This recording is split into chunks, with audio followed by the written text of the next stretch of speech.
What if I told you Mahito did nothing wrong? Now you probably think I'm crazy, and this man Mahito did nothing wrong. I mean, he packed up Mekamaru, Nanami, and Nobara status pending because she is coming back. And while traumatized my boy Yuji Itadori to the brink of he's still in the cog mentality till this day.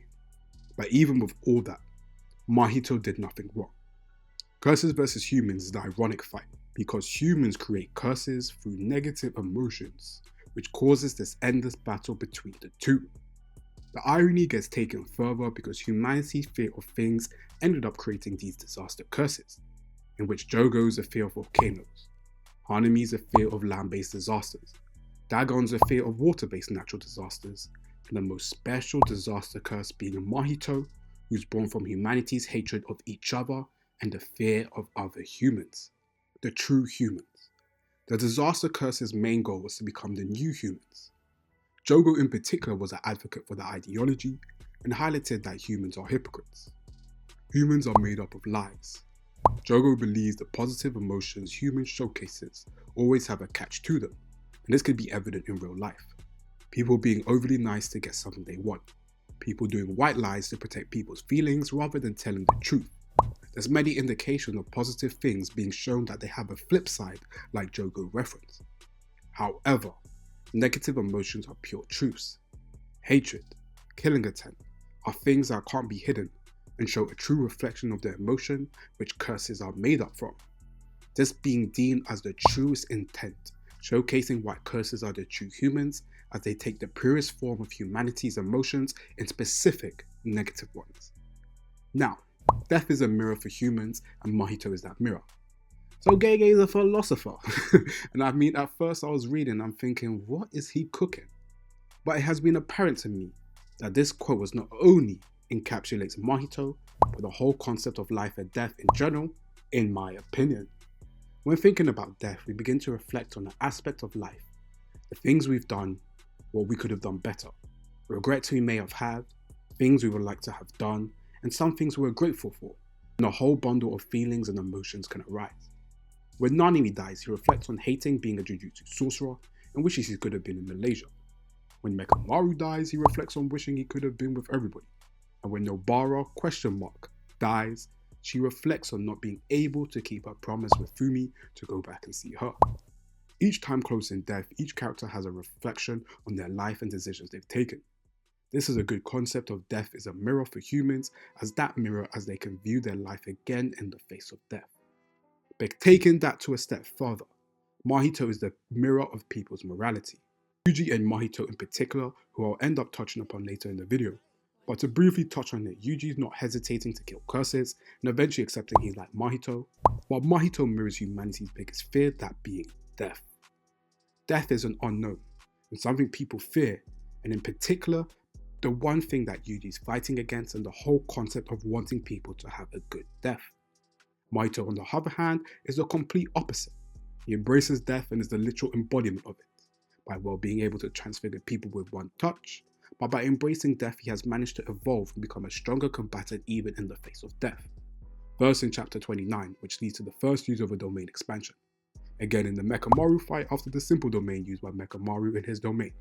And the Yuji and Todo fight, where in two occasions he finds the truest form of his soul with his transformation and with his life risking 0.2 domain expansion or pushing himself even in the face of death.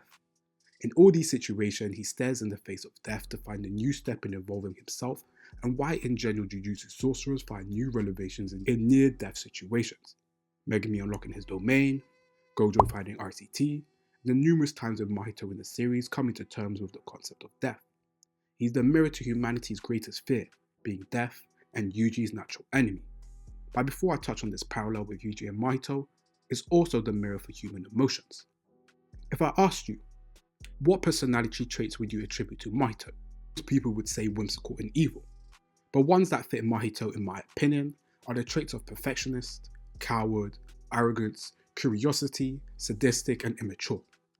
All these are very human emotions and reflect the worst version of humanity, but because it's used in a cursed form, it can easily be attributed as evil. But I think Mahito is a great representation of negative human emotion. Jogo lacks strong sense of self and is happy to die as long as his plan succeeds, and he dislikes humans but is nowhere near as involved with them like Mahito, and is focused purely on his dream coming true.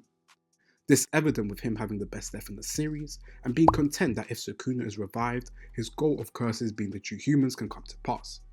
Whereas Mahito is focused on himself, and showcases a level of selfishness to succeed, but also very human-like, continuously improve and grow stronger, yet Jogo stayed stagnant and he lacked the mentality to take himself to the next level. While Mahito acted on the instincts of a true curse. He was more focused on his evolution and his one job of killing humans. So this is where Mahito's evil comes from. But in a world where good and evil is subjective, one thing that stands true is a clash of ideals. Humans hunt animals, animals hunt other animals. In this case, human kills curses, and curses kill humans.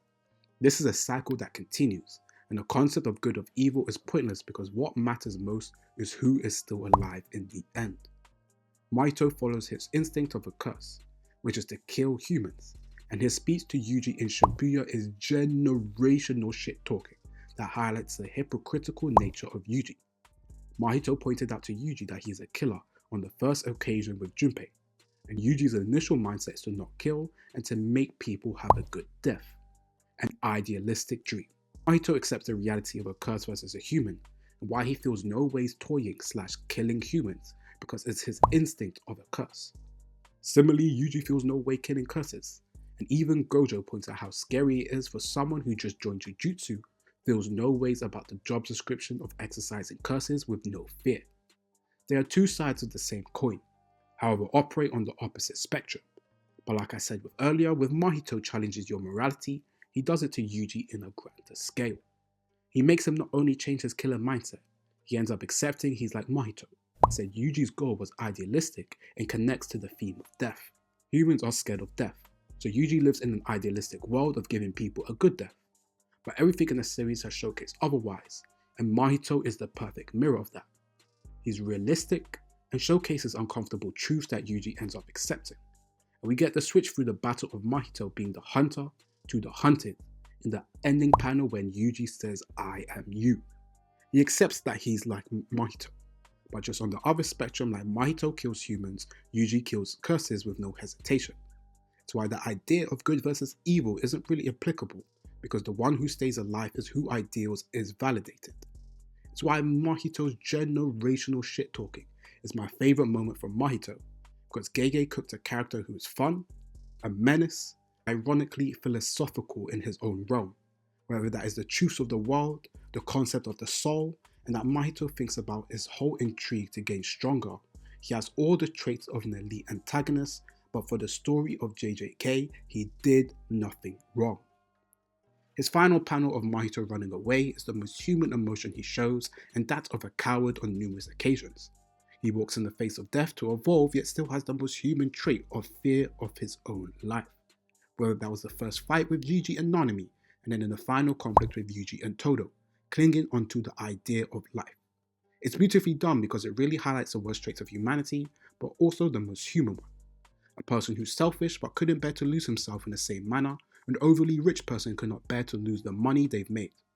Even with all the concept of putting the irony in Yuji, he still falls to the same irony of wanting to live, and even with Yuji wanting to die, he still clings onto his life to fulfill his purpose.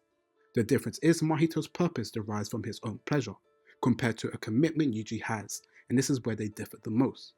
But that final scene really reminds me of Yuji's first hand cut off with the finger bearer, where he's fine to trust Sukuna to try preserve his life, which led him to dying. The first time in the same manner Mahito clung to Kenjaku, which led him to get captured into the Uzumaki Pokeball. Mahito is a simple, yet complex character, and he's more than just evil like people like to say. And it's why I call him the GOAT, because he's the perfect representation of the worst traits of humanity, while pointing out the irony of humanity in the same manner. But thank you guys for watching. What did you think of this analysis? And make sure to like, comment, share, subscribe, and yeah.